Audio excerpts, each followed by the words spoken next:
late September, and the New York Red Bulls and Atlanta United have not played yet, but we'll see each other twice over the course of the next 5 games. And those 6 points will be very important for both teams moving forward. Jason, appreciate you hopping on. Let's start with that, right? I mean, a weird schedule quirk. Nobody to blame for it. These things happen, but it is weird to be saying, we'll see you twice in the next 5 games. And these results will go a long way to deciding whether Red Bull finishes here or here, and whether or not Atlanta United even gets into the postseason. Yeah, it's crazy. I mean, I'm thinking back, it's over a year in the calendar, like close to 15 months since we saw you guys last.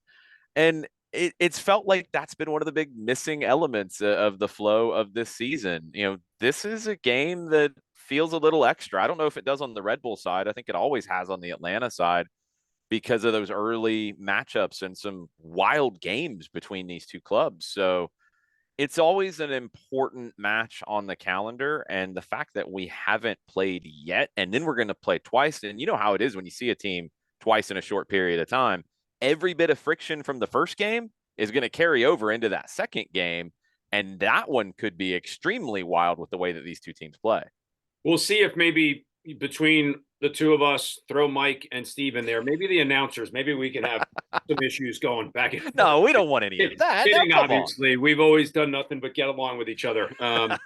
Have you recovered from, and probably exciting for the neutral fan to watch last night, but a crazy game? We record this on Thursday. You guys played last night against Miami. I watched the entirety of the second half, and I would almost say I couldn't pull myself away from it. I wanted to flip into other games, but I was so locked into watching what was going on last night down in Atlanta. I mean, you had everything in the second half. Don't go back and watch the first half. You didn't miss anything. It wasn't a good 45 minutes, really, for anybody. The goal is a deflected pass that ends up turning into a great through ball. A really nice finish from David Ruiz. But first half was a lot of nothing. Second half kicked into gear for a lot of different reasons. Atlanta finds an equalizer. Then it's a deflected free kick that gets into the back of the net. Then number 10 for Miami checks into the match and everybody goes nuts. And then the game finds a whole nother level. And for a team in Atlanta that really struggled on Saturday against Nashville and just couldn't ever get going, gave up an early goal and just never got into second gear in that game. And it looked that way against Miami until the first goal. They rode the momentum of Messi coming into the match. Like, you felt the buzz in the building when he checks in. When he's warming up, you could hear the buzz in the building. But when he checked in, the volume went up a level. The intensity went up a level in the stands. And the team fed off of that. And it was really good to see, because that was my biggest concern after watching the last 3 halves of soccer. Like, where is that urgency? Where is that intensity level? They found it. Alexei Miranchuk with an amazing goal to rescue a point. I thought Pedro Amador, who was named to the MLS team of the match day, was the man of the match for me. He was brilliant on the left back side. He blocks what would have been a goal that probably would have put the game away. He has the assist on Lobjanidze's goal. He starts the sequence that leads with Miranchuk's goal. Brilliant performance from the left back, who's still new to the team. And I guess that's the biggest thing coming out of this game is it felt like for the first time for me, Amador felt like an Atlanta guy in this game with a few games under his belt. Miranchuk now feels like an Atlanta guy with that goal. He's got that moment now. It feels like those guys are starting to click, and it's got to be for more than 30 minutes on Saturday night. It has to be more of a complete performance. And that's the question is, can you do it again on short rest? You know, when you look at it, I actually thought, to your point, the game saving clear off the line, Miami could have went up. I actually thought at the end of the game, again, as a neutral person watching, Miami was hanging on for dear life in the I last agree. minutes. I think if that game goes 5 more minutes, I think Atlanta figures a way to score. That being said, in which is the case of so many teams in Major League Soccer, Red Bull at points during the year included, you leave that game scratching your head, because then you're basing, at least recent memory, you're talking about Nashville being just a dreadful type performance, and last night, second half, being so energetic and so good. Which team do we get on Saturday from Atlanta? I wish I could tell you, because this is a team that played Miami twice and didn't lose this season. Went to Fort Lauderdale and won, got the draw last night. This is a team that beat Columbus at home this season and went up there on the opening day of the season and lost 1-0 in a game that easily could have gone either way. They've played the top teams really, really well. And they've played teams that are either equals or below them in terms of quality not very well.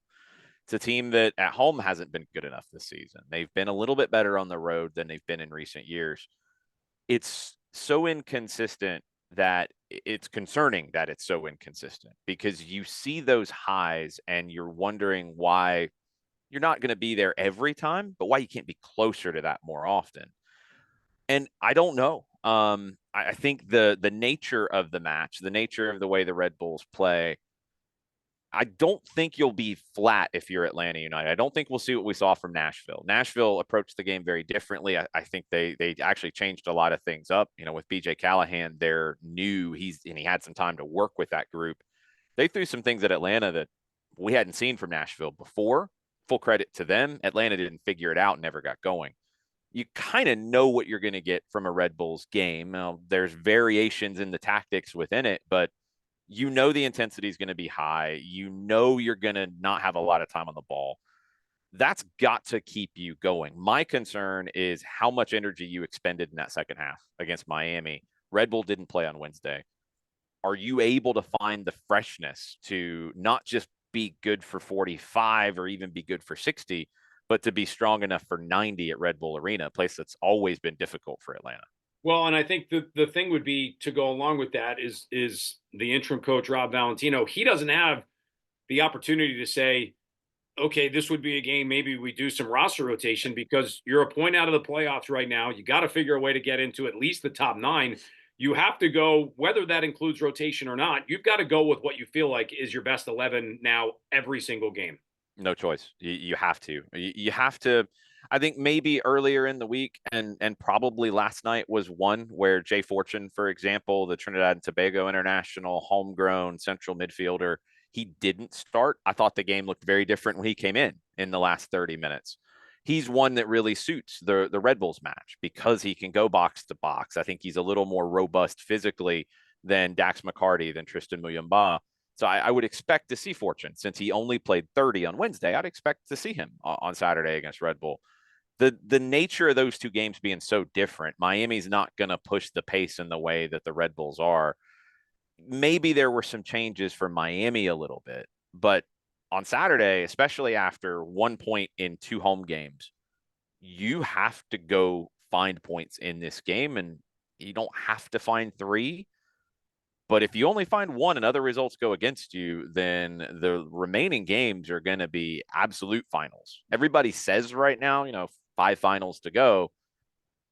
If you don't get something out of this one on Saturday, then you are backs against the wall, because this East is crazy at the lower end of it. Be thankful you guys are ahead of that stuff right now. You've got your own battles in terms of playoff positioning, but it feels like you can go from 8th to 15th in a matter of a game or 2. Yeah, looking at it right now, Philadelphia 33, they've got the 9 spot, and everybody underneath them, including Atlanta United, at least within 5 points, which is doable for anyone at this point of the year. Last one before I let you go. Because these teams haven't played until this coming Saturday, this is a very, and much like we all do in the broadcast world, you work game to game a little bit. I started my Atlanta prep the beginning part of this week, and I couldn't believe, as I pulled up my 2023 spotting board with my game information on it from last time these teams played, this is a completely different Atlanta team that Red Bull has not seen. I mean, the names didn't even match up. I think I deleted at least 8 starters from the game last year. This is an Atlanta United team that's been in flux a little bit roster wise. Yeah, that sounds about right, because it started the flux started last summer, honestly, where you had to open up space to go out and add some players who I think were a big hit last season. Tristan Muyumba, Sean De Silva, going and getting them in the summer. The team looked great after the summer window closed. 2014 just hasn't been that for whatever reason. Gonzalo Pineda, had a plan with the way he wanted his team to play. The results never consistently came. He ends up being relieved of his duties. Rob Valentino takes over. And then you have the Yakimakis departure, which was unexpected going into the year. And you had the Almada one, which was expected. You just didn't know when the timing would happen. Even in this last bit of the window, you went out and you got Alexei Miranchuk, and you've been able to incorporate him. And I think he's going to be a really good fit, although a very different fit for Atlanta United than we've seen in that playmaker sort of role. But you weren't able to get another designated player. And this window was a kind of a weird one worldwide with where valuations were, who was available for sale. They weren't able to get that second designated player. And I think it's affected what you have to work with right now. Against Miami, we saw Miranchuk on the wing, and that was a little different than we had seen up to that point where he had played the 10. He was on the right side cutting in, which he did a lot at Atalanta, and he's capable of. But it kind of shows with Sean De Silva out without that additional designated player, which they were looking at wing, they're looking at number 9. You didn't get that, so you're kind of having to make do with what you have. And I think you have a lot. There's a lot of talent here, but it hasn't fully fit in 2024 for a variety of reasons. And this team feels at times a little incomplete in what we thought they would be this season. First of 2 in the next 5 between the New York Red Bulls and Atlanta United. Jason, thanks for coming on. And I'll look forward to catching up with you and Mike twice over the course of the next couple of weeks. Should be a lot of fun. Always is when these teams play. Yeah, should be a fun one on Saturday night. Looking forward to it.